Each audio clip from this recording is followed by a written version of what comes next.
नक्सलवाद भारत की वो सच्चाई है जिसे नकारा नहीं जा सकता है। भारत लंबे समय से नक्सलवाद के खिलाफ लड़ाई लड़ रहा है। इस बीच देश के गृह मंत्री भी खुले मन से कई बार ऐलान कर चुके हैं कि नक्सलवाद को समाप्त करेंगे। बीते एक साल में सुरक्षा बलों ने नक्सलियों के खिलाफ कई ऑपरेशन किए।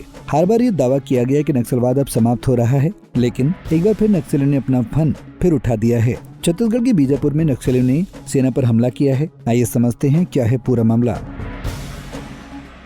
दरअसल छत्तीसगढ़ के बीजापुर में नक्सलियों के लगाए गए एक आईडी ब्लास्ट में 3 जवान घायल हो गए हैं। इनमें एक जवान बीजापुर डीआरजी टीम के जवान दिनेश नाग शहीद हो गए।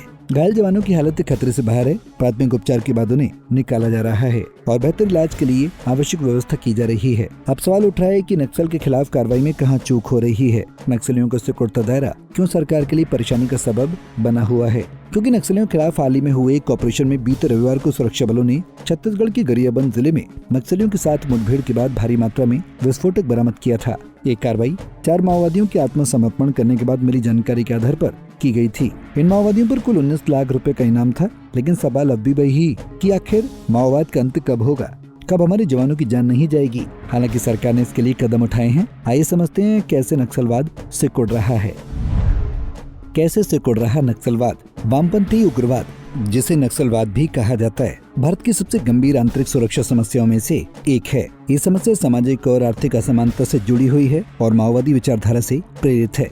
नक्सलवाद ने देश के कई दूरदराज, पिछड़े और आदिवासी क्षेत्रों को प्रभावित किया है। इस आंदोलन का मकसद सरकार के खिलाफ हथियार उठाकर अपने अलग कानून और शासन बनाकर देश को अस्थिर करना है। ये लोग सुरक्षा बलों, सरकारी इमारतों और लोकतांत्रिक संस्थाओं पर हमला करते हैं। नक्सल आंदोलन की शुरुआत 1967 में पश्चिम बंगाल के नक्सलबाड़ी गांव से हुई थी, इसलिए इसे नक्सलवाद कहा गया। इसके बाद ये आंदोलन रेड कॉरिडोर नाम के इलाके में फैल गया, जो छत्तीसगढ़, झारखंड, उड़ीसा, महाराष्ट्र, केरल, पश्चिम बंगाल, मध्य प्रदेश, आंध्र प्रदेश और तेलंगाना के कुछ हिस्सों में फैला हुआ है। माओवादी विद्रोही कहते हैं कि वो आदिवासी और गरीब लोगों के हक के लिए लड़ रहे हैं, लेकिन उनके तरीके हिंसक हैं। वे हथियारों का इस्तेमाल करते हैं, जबरन वसूली करते हैं, सरकारी संपत्ति को नुकसान पहुंचाते हैं और बच्चों को भी अपने संगठन में शामिल कर लेते हैं। हाल के वर्षों में नक्सली आंदोलन कमजोर पड़ा है, हिंसा में कमी आई है और प्रभावित इलाके अब मुख्य धारा में लौट रहे हैं। सरकार का लक्ष्य है कि 31 मार्च 2026 तक नक्सलवाद को पूरी तरह खत्म कर दिया जाए, क्योंकि नक्सलवाद की वजह से दूर दराज के आदिवासी गाँवों तक शिक्षा, स्वास्थ्य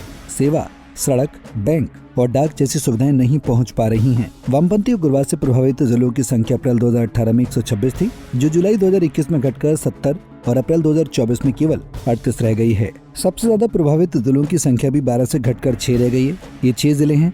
छत्तीसगढ़ में 4 जिले बीजापुर, कांकेर, नारायणपुर और सुकमा है। झारखंड में 1 जिला पश्चिमी सिंहभूम है। महाराष्ट्र का 1 जिला गढ़चिरौली है। पिछले 10 सालों में 8000 से ज्यादा नक्सलियों ने हिंसा छोड़ दी है।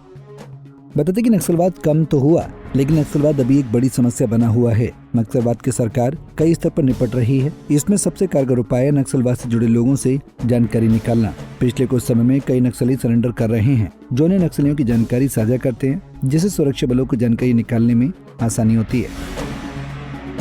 बहरहाल देश के गृहमंत्री अमित शाह ने कहा कि अगले वर्ष 31 मार्च को नक्सलवाद पूरी तरह समाप्त हो जाएगा, लेकिन जिस तरह नक्सलवाद के हमलों में जवान शहीद हो रहे हैं, उसने इस डेडलाइन पर सवाल उठा दिए हैं। क्या सुरक्षा बलों पर कोई दबाव है? क्या जल्दबाजी में यहाँ सुरक्षा बलों की सुरक्षा में चूक हो रही है? फिलहाल के लिए इस खबर में इतना ही। देश और दुनिया की बड़ी खबरों के लिए देखते रहिए पंजाब केसरी टीवी। हमसे जुड़े रहने के लिए हमारे YouTube चैनल को सब्सक्राइब करें और नई वीडियो की नोटिफिकेशन के लिए बेल आइकॉन को दबाएं।